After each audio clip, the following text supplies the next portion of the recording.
What if everything you remember is wrong?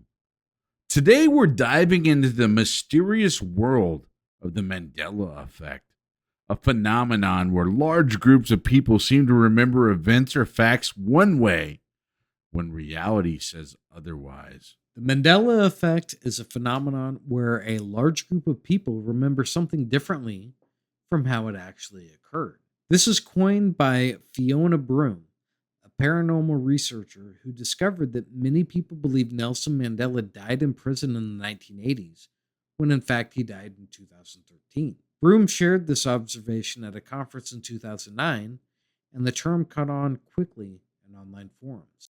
So, do you remember Mandela dying in prison? I do not. I remember him being released from prison and becoming the president of South Africa. Have you ever had a memory that you swear happened but couldn't prove? Well, I mean, I think we all do, right? Right. So let's get into some examples of the Mandela effect. How about Debbie Downer? It isn't a classic saying, but rather a term coined at Saturday Night Live, named for a character played by Rachel Dratch. You know, there has never been a robber emoji. The Fairy Odd Parents is actually the Fairly Odd Parents. The Loch Ness Monster was never depicted as a serpent like creature that we all remember. And hey, if there's any that you want to talk about, just dive in. Wait, hold on. The Loch Ness Monster was never depicted as the serpent like creature that. Really? He was described as having a long neck and a large body. Well, I guess I never saw the body. I always saw the head and the neck. Right. Everyone remembers Dorothy's iconic line to Toto in The Wizard of Oz, but the exact wording is often misquoted. The exact line is, Toto, I've a feeling we're not in Kansas anymore. Sally Field did not say, you like me, you really like me, when she won her Oscar.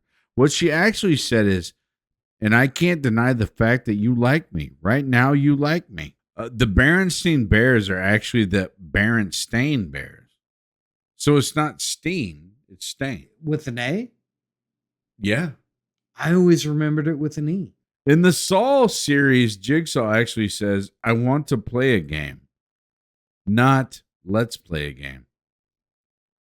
You know what? I'm enough of a fan to say yes. I knew that.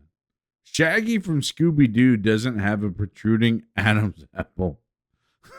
Okay.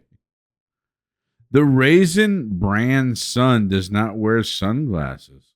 Curious George never had a tail, even though a lot of people claim to seeing him with a tail. In Lamb Chops Play Along, the song is actually the song that doesn't end, not the song that never ends. Okay, that's interesting. The name of the popular aerosol air freshener is spelled Febreze, not Febreze. Okay, so that's double E's. The candy Kit Kat has no hyphen in its name. I don't remember it does. I don't remember having a hyphen either. Here's one, though. The name Oscar Mayer is spelled with an A, not an E. People think the Monopoly man has a monocle. He does not. I think certain pictures he did, I think he did. different depiction of him over different periods of time. People remember a 90s movie in which Sinbad played a genie, but no movie exists. Really? Yeah. Many claim to recall a genie movie from the 90s that starred Sinbad. The only problem is there never was one. Those same people insist that they're confusing it with Kazam, which starred Shaq as a genie. They don't know the title or what happened in the movie's existence, but they all are very certain of once upon a time it was a thing. Sinbad was never a genie. No way. I would swear I would swear he was. He was a genie. Jiffy peanut butter does not exist. It's called Jif. Okay, I remember this one. The commonly seen text on vehicle mirrors doesn't say objects in mirror may be closer than they appear, but rather Objects and mirror are closer than they appear. Here's one. Despite people remembering a cornucopia being in the Fruit of the Loom logo, it's actually just a bunch of fruit. This one's rough. Right, because I remember the cornucopia. right. We actually looked this up. Yeah. And there was logos with a cornucopia. Yeah.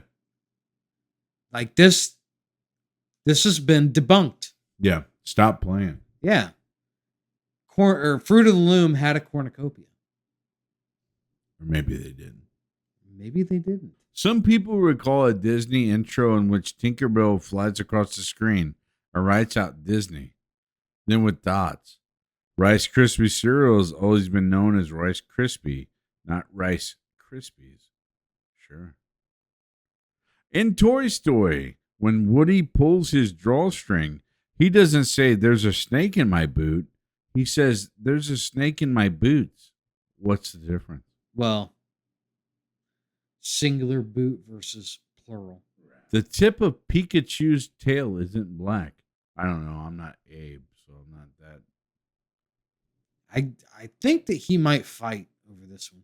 Ed McMahon was never a representative of the Publishers Clearinghouse sweepstakes. He was the spokesman for less than popular American Family Publishers sweepstakes. Really? Sure. C-3PO from Star Wars isn't 100% gold. He has a silver leg.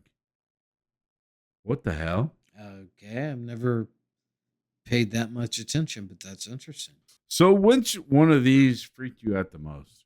Man, I would have to say it was probably Berenstain Bears, just because that was like a great childhood memory. I love those stories. Do you think this is misremembering or something deeper?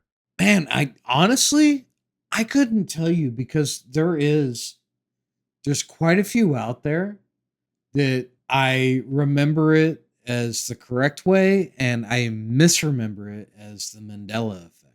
It's odd. So what does it say about how our brains process detail? I need to do more drugs, apparently. So false memories and schema theory is our brains fill in details based on past experiences or cultural cues. Our brains create logical but inaccurate memories to make sense of things. I could see that. But how do you get like mass amounts of people to remember the exact same thing, even if it's not accurate? A few people misremember something, it gets repeated and becomes common knowledge. Maybe we did remember it that way. It's a parallel timeline. And then simulation theory, glitches in the matrix. Files updated, but some remember the old version. Right. There is such. Some of the stories have really big details changed. Some of them have very minute details changed, like changing one letter to a different one. Yeah. So can we trust our memories?